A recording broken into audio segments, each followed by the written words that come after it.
Eagle Nation, I gotta know, who's making the decisions for game day?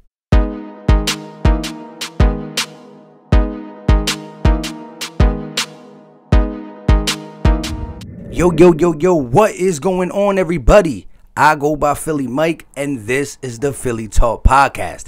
If you are new to this channel and love talking Philly sports every single day, well, what are you waiting for? Hit that subscribe button and make sure you turn on post notifications so you know when I go live or drop some content. Real quick, shout out to everybody who came through the live stream yesterday. It was the first Philly Talk Podcast call-in show. Appreciate everybody who called in. Sorry if we didn't get to you. We will be doing this again probably once a month or something like that. I'm not sure yet. Also, make sure you tune into Battle Birds podcast around 7 o'clock on Sunday to get the best pregame show on YouTube. You already know. On that note, if you believe that the Eagles got to come out and make a statement and squash all Dallas's hope, smash that like button. With all that being said, let's jump into some news and the Eagles vs. Cowboys preview. So as we all know, late last night there were reports that Jalen Reagor is cleared to play against the Dallas Cowboys, and I'm excited about that. I can't wait to see TF13, Jalen Reagor, Greg Ward Jr., and the mix of John Hightower and how we get that wide receiver set matched up. Do we go 4 wide receiver set sometimes? Do we run more 11-man personnel, especially with the injuries at tight end? I can't wait to see what type of packages we put out against the worst defense in the NFL. So with that being said, I got a couple bones to pick with what Doug Peterson said at his press conference. First, is it really Doug Peterson's decision or is it Howie Roseman's decision? We heard a couple weeks ago that Howie Roseman has game day say, and I don't know. Doug was the one that Jason Peters talked to, but Howie Roseman was the guy who ultimately made a decision to pay Jason Peters to play left tackle. And just like we all thought, injured. And who had to come in and step in? Jordan Mailata, the future left tackle for the Philadelphia Eagles, depending on what we do with Andre Dillard. But this guy played great. Now, this guy was a 3-year experiment. He sat on the bench for 3 years. And Doug Peterson had the audacity to come out and say that if Jason Peters plays left tackle and Jordan Mailata goes back to the bench, well, then he still can learn behind Jason Peters. And I'm like, huh? He's not a rookie.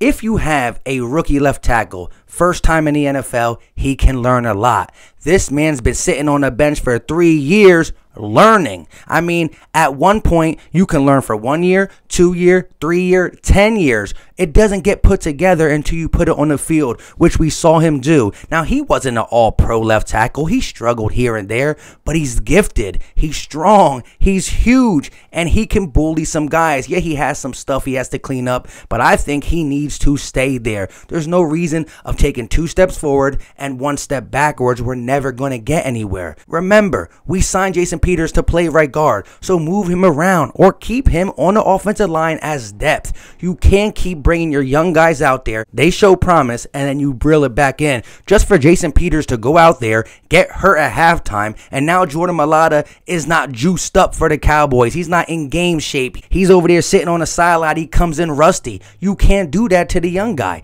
Now, I know Jordan Mailata said, if they need me to play right tackle, I'll do it. I like the kid's confident. He steps up to the challenge. He's not afraid. But I don't know who's doing this. Doug Peterson is the one that says it at the podium. But is it really his decision? Is it Howie because he paid him? Or is it Doug just making a colossal mistake for the Eagles' future? I don't know. But this tug of war between Howie and Doug has to end. If it doesn't end by the end of the season, Jeff Lurie got to step in because you can't have an organization ran on game day by 2 people. Simple and plain. Well, this equals 4, but you know what I mean. 2 people. On that note, let's get into the Eagles vs. Cowboys preview. When this game opened up, the Eagles were favored by 7 points, and they moved all the way up to 9.5 points, and rightfully so. This Dallas Cowboys team couldn't win with Dak, it couldn't win with Andy Dalton, and now they got to win with a 7th-round rookie and Ben DiNucci, which there's a whole I don't know factor. But we do know one thing. In the 12 snaps he played against the Washington football team, he fumbled twice. 2 fumbles and 12 snaps. We got to take advantage of that loosey-goosey football holding and go at him with the front 4. A front 4 that's top 5 in the NFL. Brandon Graham is top 5 alone in sacks with 6. We got to get at him with our front 4 and some design blitz. Get this guy off the move. He's not the fastest guy. He's not a super statue, but he's not going to be a guy I'm scared of. So get this guy off the move 100%. But before we get into offense versus defense and defense versus offense, let's take a look at some of the snaps these guys got against the Giants game, and let's talk about that moving forward. Let's start with the offense, who had 81 total snaps. Let's go wide receivers. TF13, 78 out of 81. That's 96%. Greg Ward Jr., 77. That's 95%. Deshaun Jackson, 39. That's 48%. John Hightower, 30. That's 27%. And J.J. Arcega-Whiteside, 13. That's 16%. Let's move to tight end. Richard Rodgers, 69 out of 81. That's 85%. Jason Kroom, 9. That's 11%. And Hakeem Butler, 1. That's 1%. Moving on to running backs, Boston Scott had 56 out of 81. That's 69%. Corey Clement, 18. That's 22%. Jason Huntley, 8. That's 10%. As for the defense, they were on the field for 60 snaps. Fletcher Cox, 52 of 60. That's 87%. Brandon Graham, 43. That's 72%. Javon Hargrave, 42, that's 70%. Derek Barnett, 38, that's 63%. Josh Sweat, 24, that's 40%. Vinny Corey, 20, that's 33%. TJ McGill, 15, that's 25%. And Hassan Ridgeway, 7, that's 12%. So 2 position groups I want to talk about from them snap percentages is D-line. How is it going to look with a healthy Malik Jackson when he comes back, which he's questionable? Will he take more Javon Hargraves? Will Cox miss some time? Will he play a little on the outside? We don't know. And at the wide receiver position, D-Jax is injured and Jalen Reagor is there. Are we going to slowly bring Jalen Reagor in? D-Jax had, I believe, 38% of the snaps, something along them lines. Are we going to give them same amount to Jalen Reagor? It's going to be interesting, but I can't wait to see the rotation, and I can't wait to see some 4 receiver sets, getting all these young guys on the field at the same time and kind of moving away from the tight ends and trying to stretch this field vertically. Now, let's get to the actual Eagles offense versus the Dallas Cowboys defense. I mean, what should we do? I mean, we could pick pass the ball, run the ball, just do whatever you want against this defense at this point. They are one of the worst defense. I mean, Seattle is trying to fight with them for the worst defense, but Dallas defense is bad. I mean, we talked about this on a couple live streams. They are in last place at yards before contact when it comes to running the ball. Last place in yards before contact, and they're in second last place 2 yards after the contact, so they really can't do much. And Boston Scott had a great game against the Giants, mainly with that last pass and through the air, but we're going to need the combination of Boston Scott, Corey Clement, and Jason Huntley to run on this Dallas defense, which is going to leave big gaps. You got to take advantage of that, and that will set up the play action, and we got to take our shots. Like I said, 4 receiver sets. These DBs can't play. I know they're getting their cornerback back in Awuzie, but I'm not scared of him at all. So we got to take our shots with John Hightower, Jalen Reagor, TF13, Greg Ward in the middle. We should be able to eat. Against the Giants, we got into the red zone 7 times. We just couldn't finish. And that's where I'm going to need Doug to be smarter in situational football. First, I need a balanced attack of run and pass to set up the play action, to get Carson out. Because the one thing we know, if you get Carson outside the pocket early, he will deliver throws in the pocket late. But you got to get him out the pocket early. You got to get him feeling himself. And you got to get him plays where he can ad-lib. You can't just have one play out there with maybe one change-up play, because sometimes, especially in the second and third quarter, we are too stagnant. Simple and plain. But like I said, it's going to be important to establish the run and get down the field vertically. Stretch this defense that doesn't know what it's doing, that pretty much gave up on its team. I mean, if you watch their defense, they're so lackadaisy. We're going to be able to hit them with some big ones, and we're going to have some chunk running plays. If you ask me, I would bring up Elijah Holyfield, because I think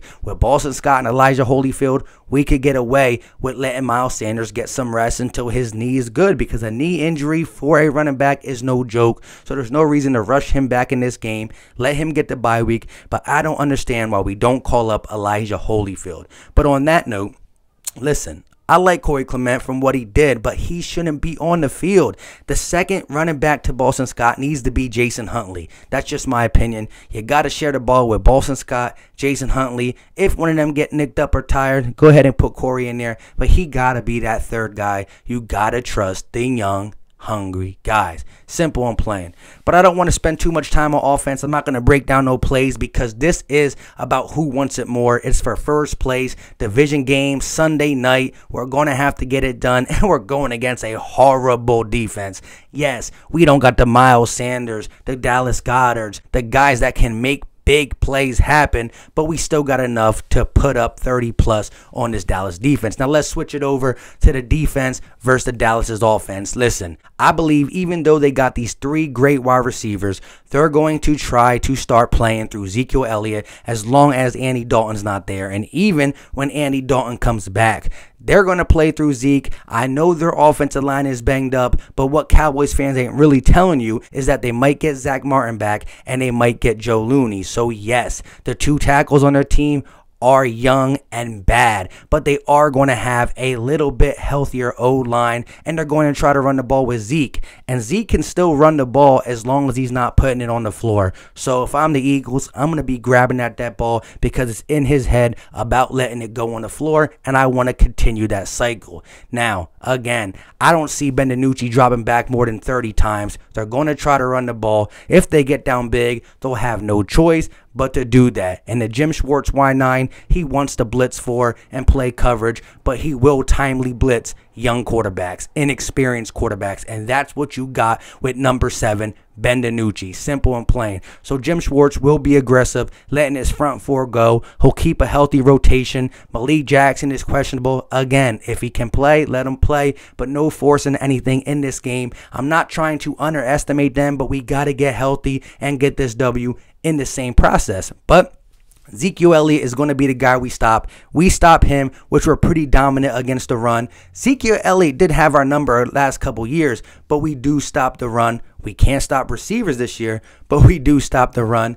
I think you do that, and Ben DiNucci's going to look really lost. Here's the thing, though. Again, he has the whole I don't know factor, and I'm not saying I'm scared of him. Definitely not. But you never know when a young rookie, a young guy that you really can't scout except for college, just has one of these lucky games. And let me tell you, he got players on the outside, and CeeDee Lamb, Michael Gallup, Amari Cooper. We know Big Play Slay can shut down one of these guys, or at least shadow one, but he can't D them all. Roby Coleman looks like he's going to go back into the slot, and Avonte Maddox looks like he's going to start on the outside.